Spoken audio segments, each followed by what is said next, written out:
तो कैसे हैं आप सब। आशा करता हूँ अच्छे होंगे। मैं पुष्पिंदर सिंह स्वागत करता हूँ आप सभी का अपना टारगेट यूट्यूब चैनल पर। दोस्तों आज के इस वीडियो में हम क्लास 12 सब्जेक्ट फिजिक्स के चैप्टर नंबर 4 गतिमान आवेश तथा चुंबकत्व के मोस्ट इंपोर्टेंट प्रश्न देखने वाले हैं, जिसमें हमारे अति लघु उत्तरीय प्रश्न होंगे, लघु उत्तरीय प्रश्न होंगे और विस्तृत उत्तरीय प्रश्न होंगे, जो बोर्ड एग्जाम की दृष्टि से मोस्ट इंपोर्टेंट हैं। इससे पहले मैंने चैप्टर 1, चैप्टर 2 और चैप्टर 3 के मोस्ट इंपोर्टेंट प्रश्न की वीडियो बना दी है। अगर आप चाहते हैं उन वीडियो को देखना तो आपको प्लेलिस्ट का लिंक वीडियो के डिस्क्रिप्शन में मिलेगा।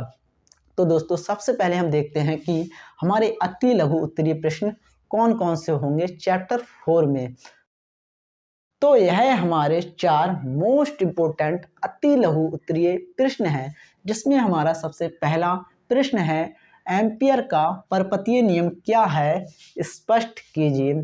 अब हमारा क्वेश्चन नंबर 2 है, धारामापी को वोल्ट में कैसे बदलते हैं।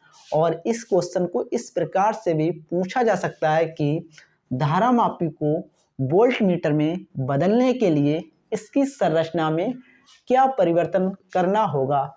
अब इसका आंसर देखिए, इसका आंसर क्या होगा। देखिए, धारामापी की कुंडली में समांतर निम्न लघु प्रतिरोध का शंट लगाना होगा। क्या लगाना होगा? शंट लगाना होगा, तब ही धारामापी को वोल्ट मीटर में बदल सकते हैं। अब हमारा क्वेश्चन नंबर 3 है, जिसमें हमसे पूछा गया है कि लॉरेंज बल क्या है। अगर यह एक अंक में पूछा जाएगा तो सिर्फ आपको फार्मूला लिखना होगा। तो इसका फार्मूला क्या है? क्यू भी बी साइन थीटा, एफ बराबर क्यू भी बी साइन थीटा। अगर बी जीरो हो जाए, यदि बी जीरो हो जाए तब एफ जीरो होगा, और अगर थीटा जीरो हो जाए तब एफ जीरो होगा। क्यों? थीटा साइन जीरो की वैल्यू जीरो होती है, इसीलिए लॉरेंज बल शून्य होगा। अब हमारा क्वेश्चन नंबर 4 है, जो है बायो सेवर्ट का नियम क्या है। अब इसमें भी अति लघु उत्तरीय प्रश्न हैं, जो हमारे एक अंक के होते हैं। तो इसमें सिर्फ हमें फार्मूला लिखना होगा।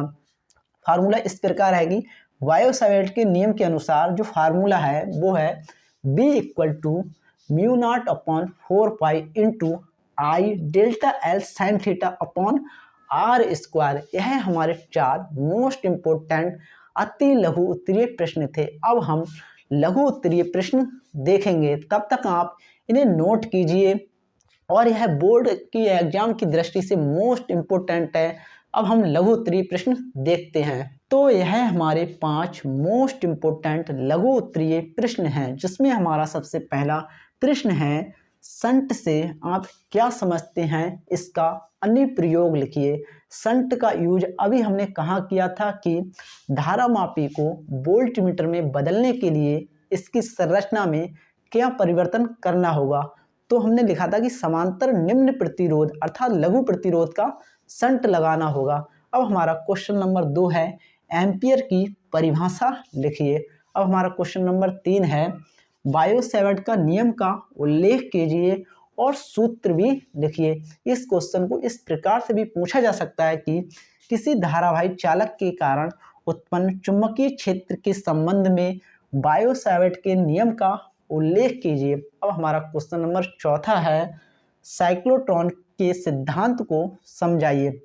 अब हमारा लघु उत्तरीय प्रश्न में प्रश्न नंबर 5 है, गति में आवेश पर चुंबकीय क्षेत्र में लगने वाला बल अधिकतम कब होगा। यह हमारे 5 मोस्ट इंपोर्टेंट लघु उत्तरीय प्रश्न थे। अब हम विस्तृत उत्तरीय प्रश्न देखेंगे, तब तक आप यह नोट कीजिए। तो यह हमारे 4 मोस्ट इंपोर्टेंट विस्तृत उत्तरीय प्रश्न हैं, जिसमें हमारा सबसे पहला विस्तृत उत्तरीय प्रश्न है, किसी धारावाही वृत्ताकार कुंडली के केंद्र पर उत्पन्न चुंबकीय क्षेत्र की तीव्रता का सूत्र स्थापित कीजिए। इस क्वेश्चन को दोस्तों इस प्रकार से भी पूछा जा सकता है कि बायो सैवर्ट के नियम की सहायता से किसी धारावाही वृत्ताकार कुंडली अथवा लूप के केंद्र पर उत्पन्न चुंबकीय क्षेत्र के लिए व्यंजक प्राप्त कीजिए। अब दोस्तों हमारा क्वेश्चन नंबर 2 है, एम्पियर के पर्पतीय नियम के आधार पर अनंत लंबाई के सीधे धारावाही चालक द्वारा उत्पन्न चुंबकीय क्षेत्र का व्यंजक प्राप्त। दोस्तों अब हमारा क्वेश्चन नंबर 3 है, दो समांतर धारावाही चालकों के बीच लगने वाले बल का सूत्र स्थापित कीजिए। इसके आधार पर एम्पियर की परिभाषा लिखिए। अब हमारा विस्तृत उत्तरीय प्रश्न नंबर 4 है कि लॉरेंज बल के उपयोग से यह सिद्ध कीजिए कि किसी आवेशित कण की गति वृत्ताकार हो सकती है। दोस्तों अगर आप चाहते हैं इन सारे क्वेश्चंस की पीडीएफ प्राप्त करना तो हमारे टेलीग्राम चैनल पर जाकर प्राप्त कर सकते हैं। टेलीग्राम चैनल नेम है अपना टारगेट _ पुष्पिंदर सिंह दोस्तों, और टेलीग्राम चैनल का लिंक आपको वीडियो के डिस्क्रिप्शन में मिलेगा। दोस्तों यह वीडियो कैसी लगी कमेंट में ज़रूर बताएं, वीडियो को लाइक एंड चैनल को सब्सक्राइब जरूर करें। दोस्तों इस वीडियो को अपने एक फ्रेंड को शेयर जरूर करें। मिलते हैं किसी नेक्स्ट वीडियो में नेक्स्ट टॉपिक के साथ। जय हिंद, जय भारत।